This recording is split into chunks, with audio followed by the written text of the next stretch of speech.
Olá, boa tarde. A justiça criminal é tema de um seminário realizado pelo Tribunal de Justiça do Distrito Federal. Entre os assuntos discutidos, a garantia do acesso eficiente ao Poder Judiciário e a aplicação de políticas criminais humanizadas. Esse é um dos destaques do Jornal da Justiça, primeira edição de hoje. Vamos aos outros. Ministro Edson Fachin, do Supremo Tribunal Federal, dá 15 dias para que a União amplie vacinação contra a Covid-19 a quilombolas fora das comunidades.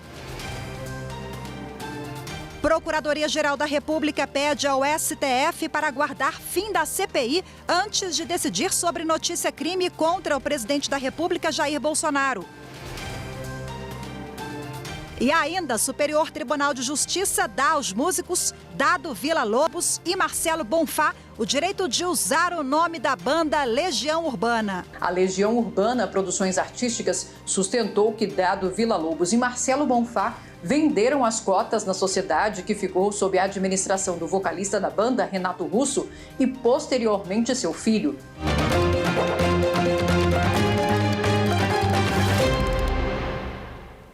O Ministério Público Federal solicitou ao Superior Tribunal de Justiça a manutenção da prisão preventiva de 6 réus presos na Operação Faroeste. Entre os investigados estão a desembargadora afastada do Tribunal de Justiça da Bahia, Maria do Socorro Barreto Santiago, juízes, advogados, servidores do tribunal e produtores rurais. De acordo com a subprocuradora-geral da República, Lindora Araújo, o intuito é evitar qualquer alegação de excesso de prazo ou ilegalidade da prisão provisória dos acusados.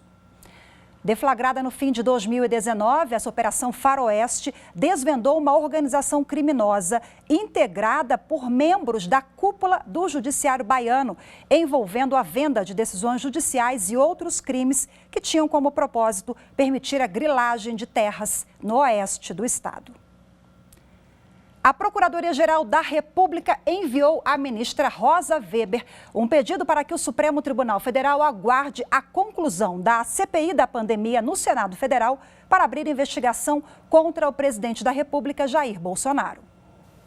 O pedido para que o Supremo Tribunal Federal determine ao Ministério Público que denuncie o presidente da República, Jair Bolsonaro, por suposto crime de prevaricação envolvendo a vacina Covaxin, foi feito por 3 senadores.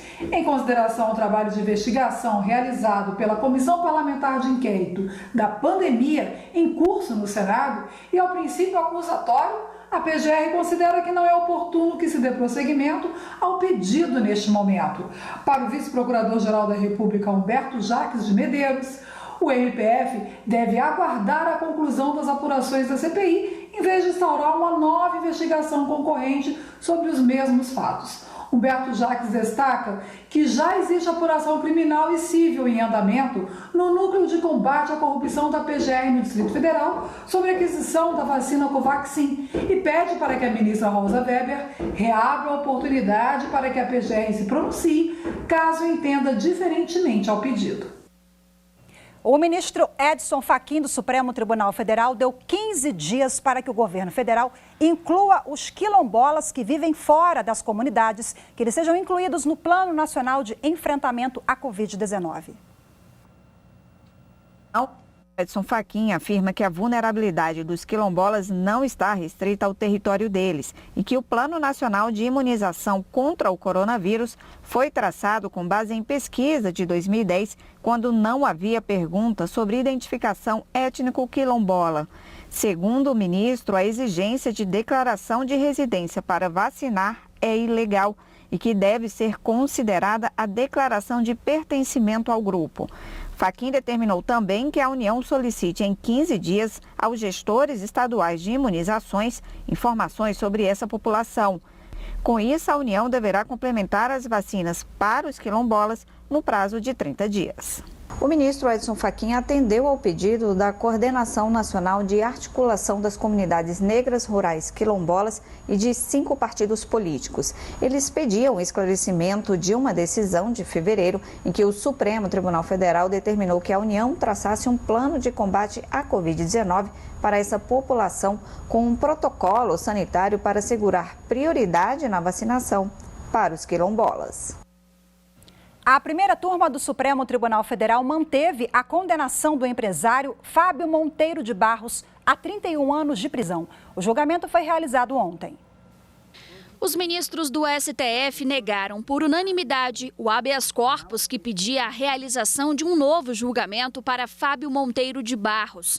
O empresário foi condenado por desvios na obra do Tribunal Regional do Trabalho da 2ª Região, com sede em São Paulo. Absolvido em primeira instância, o empresário foi condenado a 31 anos de prisão pelos crimes de corrupção ativa, peculato, estelionato contra ente público, uso de documento falso e formação de quadrilha. Os advogados de Fábio Monteiro de Barros defendiam a existência de ilegalidade na interposição de apelações simultâneas pelo Ministério Público e pela União, que atuou como assistente de acusação, o que representaria condenação simultânea. O relator, ministro Marco Aurélio, observou que não há ilegalidade na atuação do assistente, no caso a União, já que o Código de Processo Penal permite que, atuando em conjunto com a acusação, possa propor meios de prova, requerer perguntas às testemunhas, editar a peça acusatória, participar do debate oral e argumentar os recursos interpostos pelo Ministério Público. E daqui a pouco, às 14h, tem sessão plenária no Supremo Tribunal Federal. Vamos agora ver o que está previsto na pauta de julgamentos. Quem traz as informações é a nossa consultora jurídica aqui da TV Justiça, Gisele Reis. O destaque da pauta de hoje é um recurso de grande importância para as comunidades indígenas. Ele foi apresentado pela Fundação Nacional do Índio contra a decisão do Tribunal Regional Federal da 4ª Região, que determinou a reintegração de posse da Fundação de Amparo Tecnológico ao Meio Ambiente de uma área que fica em Santa Catarina. A Justiça Federal, no Rio Grande do Sul, entendeu que a área era ocupada pela Fundação para fins de preservação ambiental. Mas a FUNAI argumenta que a região foi declarada administrativamente como de ocupação tradicional dos índios. O Supremo Tribunal Federal, por diversas vezes, tem sido chamado a se pronunciar sobre questões indígenas. Um dos principais julgamentos ocorreu em 2009, em que o Supremo declarou constitucional a demarcação da reserva indígena Raposa Serra do Sol, em Roraima. Na ocasião, foram estabelecidas 19 regras que deveriam ser observadas em procedimentos desta natureza, mas que não foram suficientes para afastar dúvidas que ainda existem sobre os processos de reconhecimento de terras tradicionalmente ocupadas por índios. Esse caso tem repercussão geral reconhecida e o que vier a ser decidido pelo STF quanto à definição do Estatuto Jurídico Constitucional das relações de posse das áreas de tradicional ocupação indígena deverá ser aplicado na solução de diversos processos judiciais envolvendo conflitos desta natureza que estão suspensos até o julgamento final do recurso. Na pauta constam também 2 processos envolvendo o Estado do Paraná. Em um deles, o governador questiona normas do Tribunal de Contas do Estado relativas ao Sistema Integrado de Transferências. Em outro caso, o Conselho Federal da Ordem dos Advogados do Brasil questiona leis que criam, extinguem e transformam cargos efetivos, bem como cargos em comissão, do Poder Legislativo Estadual. A pauta completa você acessa diretamente no site do Supremo, stf.jus.br. E você vai ver a seguir o cotidiano da Justiça Criminal, que será debatido em um seminário realizado pelo Tribunal de Justiça do Distrito Federal. Os detalhes daqui a pouco no próximo bloco.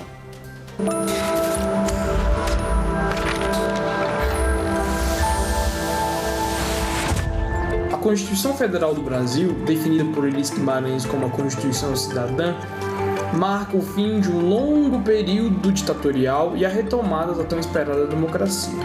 Ela é conhecida como Constituição Cidadã porque ela legitima direitos civis e direitos políticos que foram tão suprimidos no regime anterior e agora garante que o Estado será responsável pela implementação desses direitos.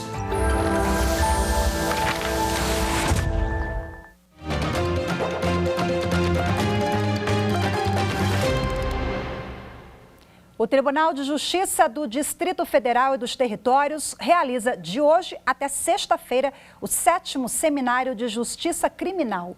Este ano o encontro é realizado no formato de webinar virtual. Com o tema Sistema e Justiça e Humanismo, a edição deste ano homenageia o desembargador George Lopes Leite, que morreu em março, vítima da Covid-19. O encontro propõe a criação de soluções para os problemas da justiça criminal na capital do país. O webinar reúne representantes de todas as áreas de operação do direito, magistrados, promotores, polícias e advogados. A ideia é fortalecer a harmonia em todas as etapas do processo e garantir acesso eficiente ao poder judiciário. Ninguém será submetido à tortura nem a tratamento desumano ou degradante. Esses são os dizeres contidos na Carta Magna e um dos principais direitos intangíveis elencados em tratados internacionais e regionais sobre a proteção dos direitos humanos. O tema desta edição foi uma homenagem ao desembargador George Lopes Leite, que foi diretor-geral da Escola de Formação Judiciária do TJDFT e criador do seminário. O magistrado morreu em março, vítima das complicações da Covid-19. Sempre buscou atuar em consonância com o alto valor principiológico básico da República Federativa do Brasil, constitucionalmente garantido, da dignidade da pessoa humana. Também soube desenvolver as serenas virtudes que se revelavam no respeito ao próximo, na compreensão das fraquezas alheias. Aplicar políticas criminais humanizadas tem sido considerada prioridade também no sistema penitenciário local e pelo Ministério Público. É o melhor caminho para a efetivação da proteção dos direitos coletivos e individuais. A temática é urgente e necessária. É um momento bom para analisar isso, para fugir do autoritarismo, da ignorância, fugir das sombras, fugir do mágico, fugir do senso comum. A palestra magna desta quarta-feira foi do ministro Rogério Schietti Cruz, do Superior Tribunal de Justiça e conselheiro do CNJ. Ele falou sobre o papel do juiz criminal na realidade brasileira. O juiz pode até ser duro, né, na sua jurisdição, mas ele não pode perder jamais a sua humanidade. Precisamos agir com humanidade, com bondade no nosso dia a dia, no nosso cotidiano, com as pessoas. E para falar mais sobre esse evento, eu converso agora com a juíza do Tribunal de Justiça do Distrito Federal dos Territórios, Leila Cury.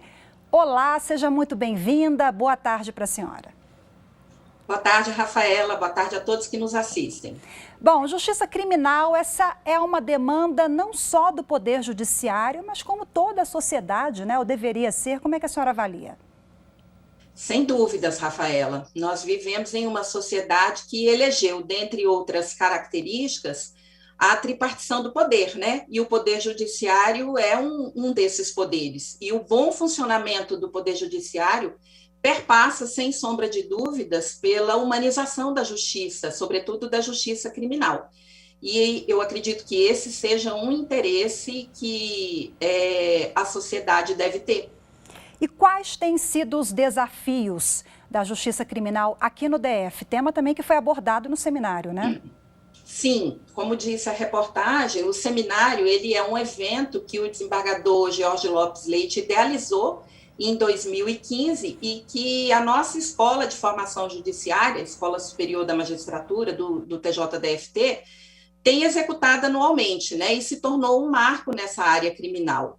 Essa 7ª edição nossa, ela traz como tema o humanismo, que foi eleito pelo desembargador George antes do falecimento.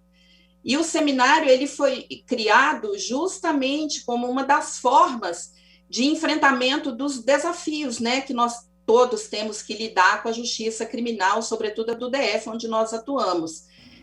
Todos os anos, o evento reúne um grande número de participantes e o objetivo é difundir conhecimentos interdisciplinares, né, e multifocal de matérias criminais, proporcionando uma discussão sobre esses temas com todos os profissionais, né, os magistrados, servidores, defensores, promotores, delegados, enfim, estudantes de direito, né, todos os profissionais e até mesmo aqueles que, não tendo formação jurídica, tenham interesse no tema. E é interessante também para a gente divulgar e explicar o conceito da justiça criminal humanizada, né? Muitas vezes esse conceito é deturpado pelas pessoas que não conhecem, enfim, que têm uma impressão errada, né, dessa estrutura jurídica, que significa mais celeridade, significa benefícios também para o Poder Judiciário, para a sociedade, para a população como um todo, não é? Exatamente. Uma justiça criminal humanizada, ela simboliza o respeito às declarações dos direitos humanos, né? Nós não podemos esquecer que essas declarações vieram a público em 48, logo após a Segunda Guerra, né, pela ONU. A declaração foi publicada em 48. O Brasil, ele é signatário dessas declarações. Isso significa dizer que o conteúdo serve de base para as nossas leis, né? E não é por outro motivo que no artigo 5º da nossa Constituição Federal, o legislador, ele previu nas cláusulas, nos incisos do artigo 5º da Constituição, cláusulas pétreas, né, que contém os 30 artigos da Declaração dos Direitos Humanos. E às vezes um olhar diferenciado é justamente fazer valer o que diz a lei maior do país, tratados internacionais, né? Enfim, legislação no âmbito interno e internacionais tratados também. Bom, quais são os resultados esperados no webinar? A gente pode acompanhar, vai até sexta-feira, não é isso? Eu queria que a senhora desse o serviço, qual que é o endereço, as plataformas. Isso, vai até sexta-feira, né? O que eu gostaria de complementar é que a sociedade precisa ter em mente que o nosso ordenamento jurídico não prevê a pena de morte nem a pena de prisão perpétua. Isso significa dizer que toda pessoa presa, por mais grave que tenha sido a conduta, ela vai retornar ao convívio social, né? E como ela voltará, um dos motivos de como ela voltará dependerá de como nós a tratarmos, né? Essa edição, como disse na matéria, é uma homenagem ao saudoso desembargador George, que nos deixou em março deste ano por causa da Covid. E o que nós esperamos é que os debates aprimorem a prestação jurisdicional criminal em busca de medidas que visem humanizar e pacificar as relações sociais envolvidas, né, no conflito, também desburocratizar e simplificar a justiça, e a troca de experiências é excelente para todos, né? Com certeza o diálogo é sempre o melhor caminho. As inscrições, elas já se encerraram, mas é possível acessar o seminário através do site da Escola Superior da Magistratura.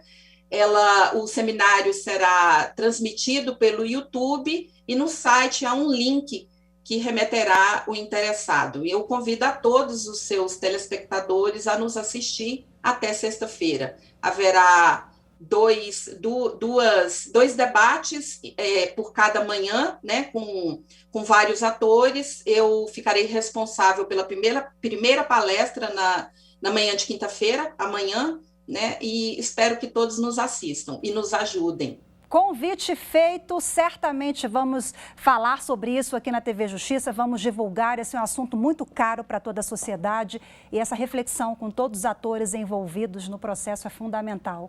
Leila Cury, juíza do Tribunal de Justiça do DF, muito obrigada pela participação, boa tarde para a senhora. Boa tarde, Rafaela, boa tarde a todos, obrigada. Obrigada. E você vai ver a seguir, músico da banda Legião Urbana mantém direito de uso da marca em apresentações artísticas. Os detalhes, daqui a pouquinho eu volto já.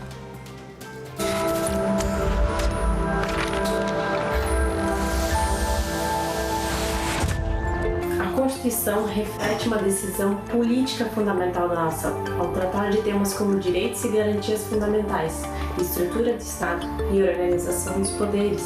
Trata-se de uma norma jurídica fundamental situada no topo da pirâmide do ordenamento, que pressupõe a validade de todas as leis. É a manifestação do poder constituinte originário, que revela sua força normativa ao ordenar todo o contexto social e político de uma nação.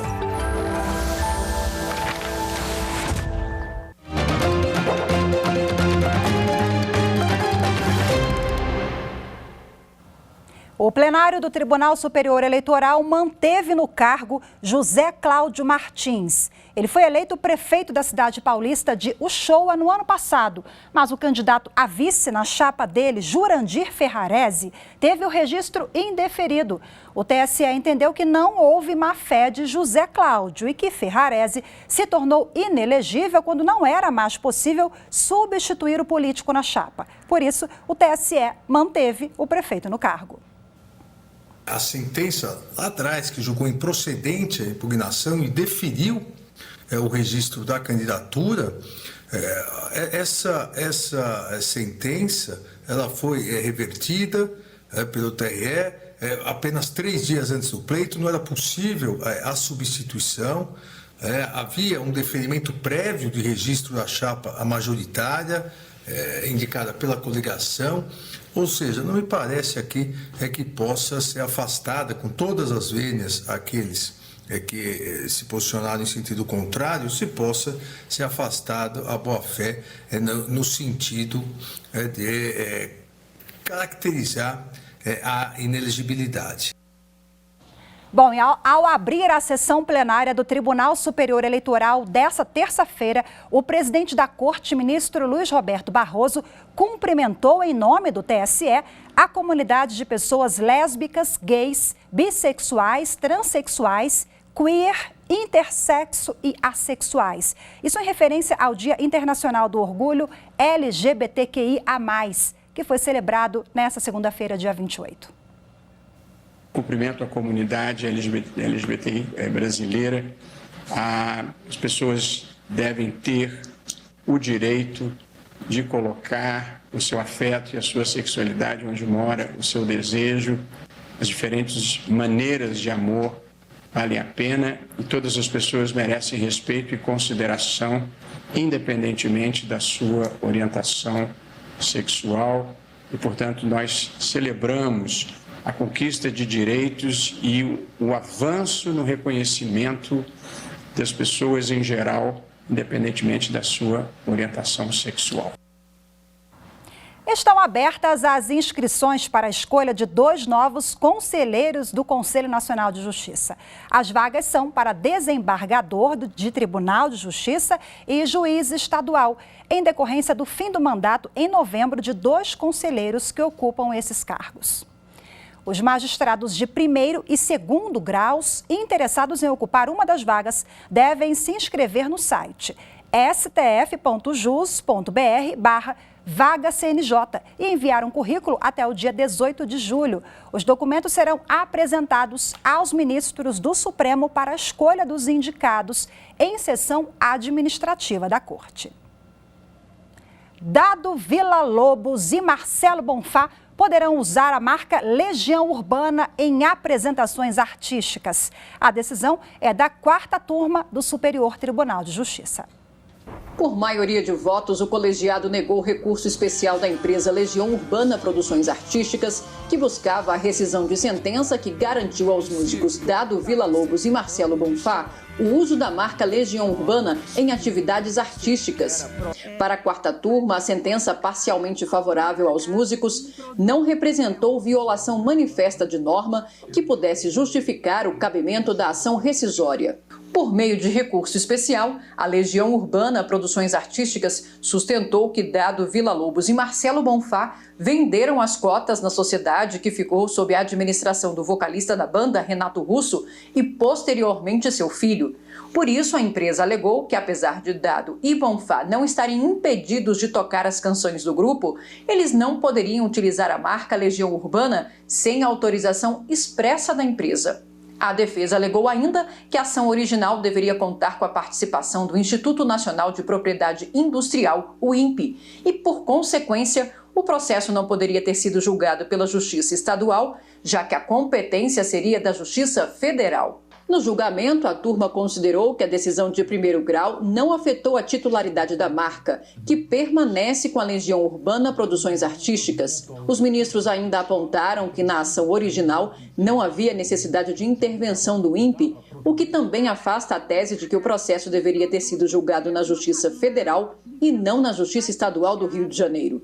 No voto que prevaleceu no colegiado, o ministro Antônio Carlos Ferreira ressaltou que, em razão dos limites desse julgamento proferido pela Justiça Estadual, os músicos Dado Villa-Lobos e Marcelo Bonfá podem fazer o uso limitado da marca, não sendo permitida a comercialização de produtos, mas que o uso do nome Legião Urbana pelos músicos em apresentações artísticas tem como resultado a valorização da própria marca, revigorando o sucesso da banda, da qual são membros da formação originária. Que país é esse? Que país é esse? Que país é esse? Que país é esse? Houve celebração dos fãs da banda Legião Urbana, viu? Em virtude da decisão lá do STJ. Bom, hoje nós ficamos por aqui. Muito obrigada pela sua companhia. Uma excelente tarde para você. Continue com a nossa programação. Temos um encontro marcado amanhã. Eu te espero. Tchau, tchau.